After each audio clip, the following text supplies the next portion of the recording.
안녕하세요. 2020년 6월 29일 이정훈입니다. 오늘은 인천국제공항 비정규직의 정규직 전환으로 본 문재인 정권의 공평과 공정, 그리고 그들의 개혁의 한계, 문제점을 좀 지적해 보겠습니다. 인천국제공항에서 비정규직으로 보안 파트 일을 하던 몇천 명의 직원들을 정규직으로 전환하는 것에 대해서 어떻게 생각하십니까? 그분들과 관계된 분들이라면 잘한다고 할 것이고, 또 그 반대편에 있는 분이라면 아니라고 하는 분들도 있을 거죠. 그러니까 문재인 대통령이 옛날 인천국제공항 비정규직을 정규직으로 하겠다고 공약으로 내걸었는데, 그때는 그냥 조용했었죠. 실제로 벌어지니까 이제 싸움이 벌어졌는데, 그때 문 대통령이 그런 얘기했을 때 비정규직을 정규직으로 해주니까 박수 쳤던 사람분들은 안 계시나요? 정치라고 하는 거는 상상입니다. 쭉 이럴 것이다 라고 해서 가장 좋은 방향으로 가는 건데, 상상이 틀려서 결과가 틀리면 거기에 대한 책임을 져야 됩니다. 바둑도 그렇고 작전도 그렇고 경영도 그렇습니다. 기업으로 얘기하면 지금 경영 위기가 닥친 겁니다. 이게 실패가 되면 책임을 져야 되고 부도가 날 수도 있는 거고, 전쟁 같으면 나라가 망하는 거죠. 그 공평과 공정, 정의라는 문제 생각해 보셨습니까? 저는 계속 윤미향 사건에 대해서 윤미향과 정의를 생각하는 정의가 뭐냐고 계속 질문을 했었거든요. 정의가 뭡니까? 요만한 사람들만의 정의가 정의인가요? 다수의 정의인가요? 다수의 정의일 때 배척받는 소수의 정의는 또 뭔가요? 어렵습니다. 그래서 결국은 어떨 때는 다수결로 가기도 하고 그렇습니다. 다수결이 굉장히 중요한 거예요. 다수가 만족하면 좋은 거죠. 근데 다수가 만족을 못하게 되면 어떡합니까? 많은 싸움이 벌어지잖아요. 제 개인적으로 이런 경험을 한 적이 있습니다. 제 첫 직장이 조선일보였는데 88년도에 들어가서 90년인가 91년 처음 노조가 만들어졌습니다. 지금 이걸 기억하는 사람들이 있을지 모르겠는데, 노조를 만들었을 때 그때 노조 만드는 게 대단히 어려운 일이었거든요. 선배들이 만들었는데, 노조의 새를 키우기 위해서 고등학교 나오신 분들이 그때는 주로 공무직에 들어가서, 공무직은 지금은 이제 그런 게 없는데 인쇄하는 쪽입니다. 막 활자를 뽑아갖고 납을 부어서 이렇게 틀을 만들어서 윤정에 돌려서 하는 그분들인데, 그분들을 참여를 활성화하기 위해서 그분들도 고등학교 나오고 4년 경력을 쌓았으면 대졸자와 같은 호봉을 받게 하겠다. 단일 호봉제를 도입해서 하니까 세력이 커졌죠. 근데 그때 한 경제부에 있던 모 선배가 한 말이 굉장히 기억이 나요. 그분이 뭐라는 거면, 나는 서울대학 가기 위해서 삼수를 했다. 그리고 기자가 되기 위해서 나는 1년을 더 공부했다. 내가 4년을 노력해서 대학 4년 말고도 그래서 기자가 됐는데, 나와 같은 노력을 안 한 사람이 경력 4년을 더 쌓았다고 어떻게 같은 단일 호봉이 될 수 있느냐. 그러니까 그 순간에 사람들이 후훅 하고 웃었어요. 그때는 경제 굉장히 좋았어요. 전두환, 노태우 막 초기니까 후훅 웃었어요. 그 일본은 말은 맞네 하고 가볍게 넘어갔습니다. 근데 그게 쭉 제가 살아보니까 결과의 공정만 기하게 되면은 누가 노력하는가 문제를 제가 그 후에 굉장히 깨닫게 됐습니다. 그리고 돌아다 보니까요, 공평하게 나눠준다는 사회주의 국가도 1등을 하면 독식을 합니다. 공산주의 국가의 서기장이나 총비서나 총서기가 얼마나 호의호식한지는 잘 알고 계시지 않습니까?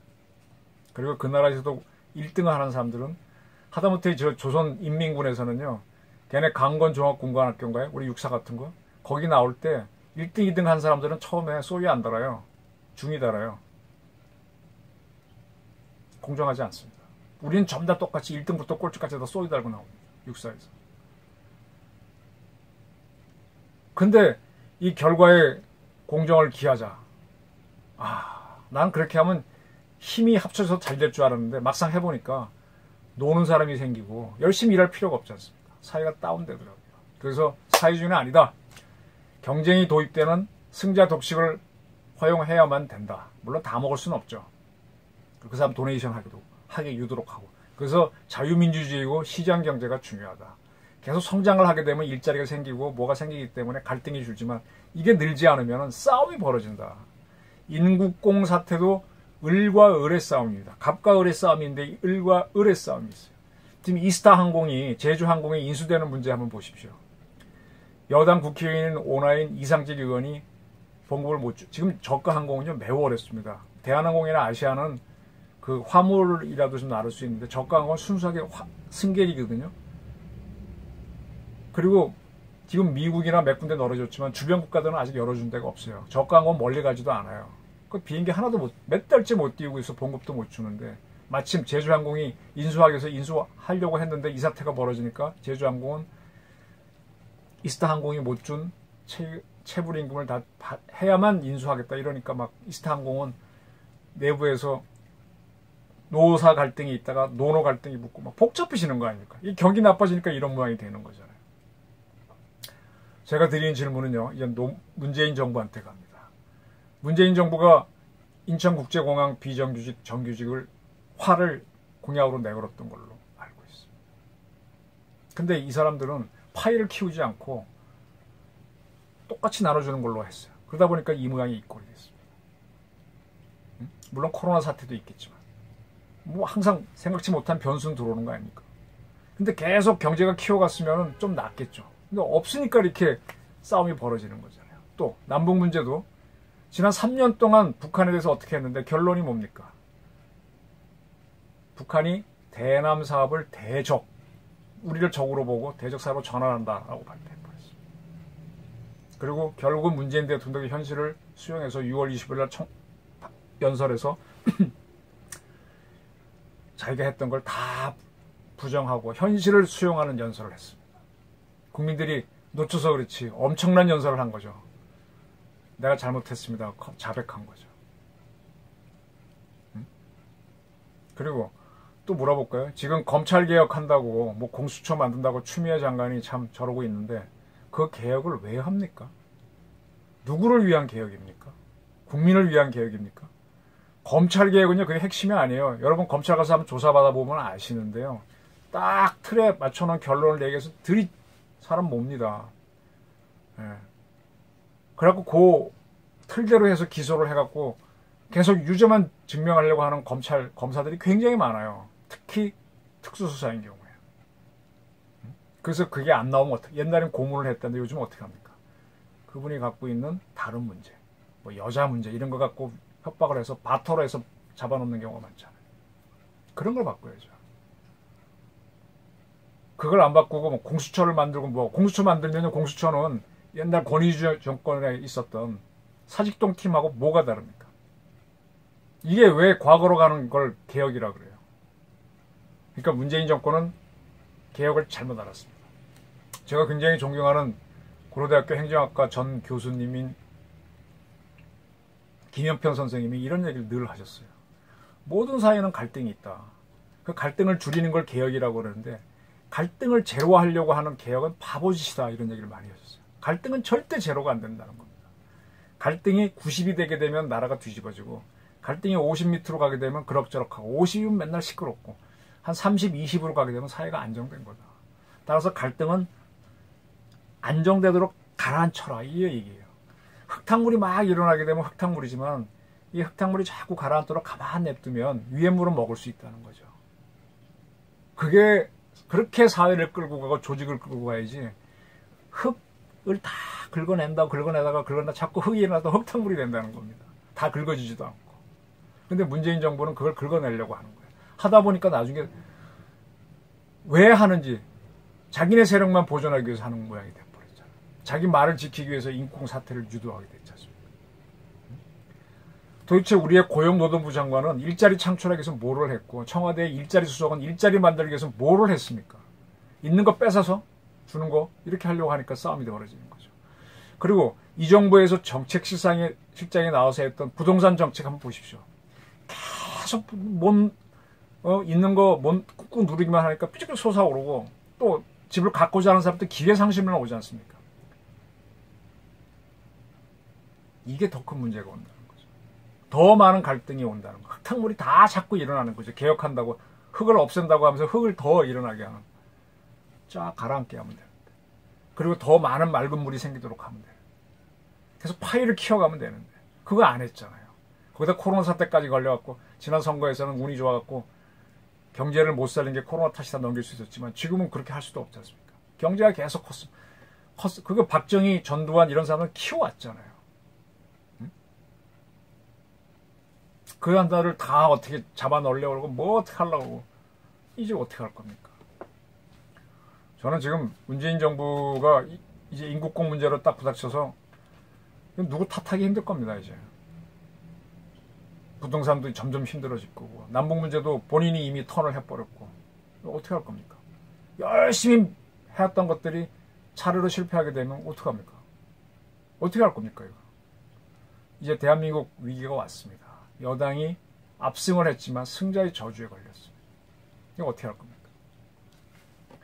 이럴 땐 가장 빨리 정권을 내놓는 게 오히려 방법일 수도 있어요. 신뢰검사를 끌고 가게 되면 악순환이 됩니다. 뭐 정권 몇 년 유지하겠다고 가봐야 나중에 역사적 책임만 묻게 되고 그럴 가능성도 있습니다. 이제 매우 힘든 상황이 벌어졌어요. 결과의 공평만 기하려고 하다가 기회의 공정 문제도 놓쳐버렸고 파일을 키는 것도 놓쳐버렸고 이게 결국은 문 대통령은 누구를 위한 개혁을 했고 뭐를 위한 개혁을 했느냐 이 답을 하셔야 됩니다. 그리고 뒤늦게라도 이걸 바꿀 수 있는 노력을 하셔야 되는데 아마 어려울 겁니다. 왜? MOU를 민노총과 맺었고 뭐 누구랑 이런 좌파 세력과 많이 맺었기 때문에 나눠주는 문제에 집중했던 거거든요. 그걸 끊어낼 수 있어야 돼요. 끊어내고 한다면 그건 대단한 분이죠. 못한다면 한국 사람이 매우 힘들어집니다. 불행히도. 그래서 제가 경남고 나온 바로 이런 것들을 했던 이제 첫 대통령을 저는 김영삼 대통령으로 보는데 그분이 과거사를 바로잡는다고 5.18 특별법을 만들면서부터 아니 과거에 있었던 일을 지금의 법을 새로 만들어서 지금 잣대로 들어가서 잘못됐다 잘했다 그러면 어떡합니까? 제가 아는 이상은요. 요즘 전두환 전 대통령의 재산을 몰수하라고 시끄러운데 그 사건의 시작은요. 노태우 씨의 대선 잔금입니다.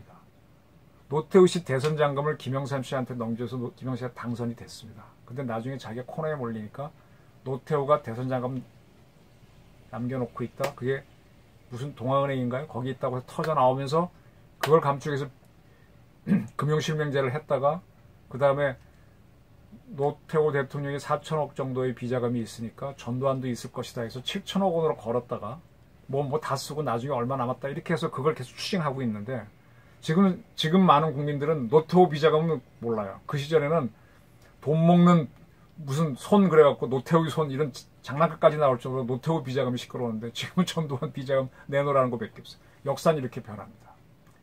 지난 그게 YS 때부터 지금까지 20년, 30년 흘렀나요? 그 사이에 바뀌어버린 거예요. 사람들은 노태우 비자금 몰라요. 근데 지금 와서 이 잣대로 과거를 돌려놓으면 과거에 있던 노태우 비자금이 전두환 비자금으로 바뀌어야 되겠죠. 이게 역사 조작입니다. 이게 사활을 부르는 겁니다. 바로 그걸 첫 번째 했던 사람이 김영삼 씨입니다. 5.18 문제를 80년에 보지를 않고 97년인가? 그때 잣대로 봐가지고 그때 막 주장하는 걸 갖고 들여다보니까 이렇게 되는 거죠.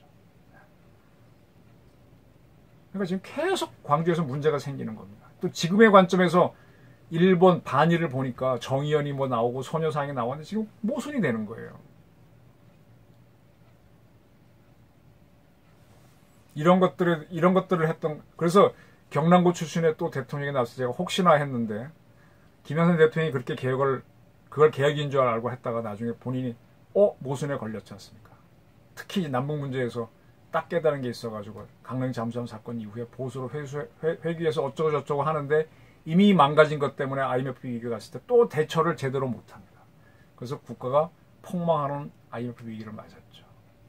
그리고 지금 몇십 년 나서 지금 경남고 출신 문재인 대통령이 또 했는데 그분이 뭐 과거사 한다고 뭐 어쩌고 막 했는데 지금 뭐가 돼 있어요. 근데 위기는 커져갑니다. 우리 내부에서 문재인 정부를 지지해야 되는 노조원끼리 싸우는 문제가 이렇게 가버렸습니다. 어떻게 할 겁니까? 남북 문제는 실패했고 외교 문제 실패했고 경제 문제 실패했고 이러다 위기가 왔을 때 한국 경제 폭망 안 할까요? 저는 그래서 계속 경남고 출신의 두 대통령의 위기에 대한 경고를 해왔던 게 뭐 그래서 그런 건데 이제 거기에 대한 대비를 해야 되네요. 이거 어떻게 대한민국이 이 위기를 빠져나가죠? 목적 없이 뭐를 위한 개혁만이 능사인 줄 알고 뭐를 위한 개혁을 놓치고 해온 이 정부에 대해서 어떻게 해야 되죠? 더군다나 이분들은 국회에서 절대 다수니까 자기네가 옳다고 주장할 겁니다. 승자의 저주에 빠지는 거예요. 검찰 개혁은요, 검찰 수사를 당해보시면 알아요. 어떤 탁 틀을 짜놓고 요거 인정하라고 막 몰아요. 팩트를 보고 판단. 제가 기자하면서 한동안 많이 고통받았던 게, 이럴 거니까 취재해라는 거예요. 근데 현장 가보면 달라요. 그럼 나 못 쓰겠습니다. 그러면 이제 다투게 되는데, 현장에 가지 않고 이럴 거다는 예단을 해서 맞추는 수사, 맞추는 기사, 이게 여론 조작하고 인권 침해하는 수사가 됩니다. 그런 걸 피하는 게 검찰 개혁이고 언론 개혁이겠죠. 근데 그건 안 하고 뭐 특정 세력을 지지 안 했다고 이렇게 가서 언론을 욕하는 사람들이 많은데 그건 아닙니다. 기자는 팩트만 따라가면 돼요. 검사도 마찬가지고. 검찰 개혁은 그렇게 하도록 하는 개혁이어야 되는데 공수처를 만들고, 공수처 만들면 뭐예요? 옛날 권위주의 정권 때 경찰에 있었던 사직동 팀하고 똑같이 대통령 친위부대 SS 만들자는 거지. 이게 개혁입니까? 개혁이지. 자, 이제는 문재인 대통령이 대답을 해야 됩니다. 인국공 사태로 터져나왔습니다. 공평과 공정, 정의에 대해서 이미 정의연, 윤미향 사건으로 터져나왔고, 탈핵을 추진해가지고 대한민국의 또 세계적인 원자력 기업인 두산중공업을 저렇게 위기에 빠뜨리는 것에 대답을 해야 됩니다. 책임을 져야 됩니다. 그게 개혁이라고 했으니까. 그죠? 남북 문제를 저렇게 3년 동안 했다가 결국 대남, 북한이 대적 사업으로 전환한다고 하는 바람에 휴이. 그 대통령도 결국은 6.25 연설에서 현실을 인정하는 연설. 끝. 살짝 넘어갔죠. 책임을 져야 돼. 공평과 공정이 뭔지 모르고 정의가 뭔지 모르고 갈등 해소가 뭔지 모르는 아마추어 정권이죠. 문재인은 책임을 져야 한다. 제 의견입니다. 감사합니다.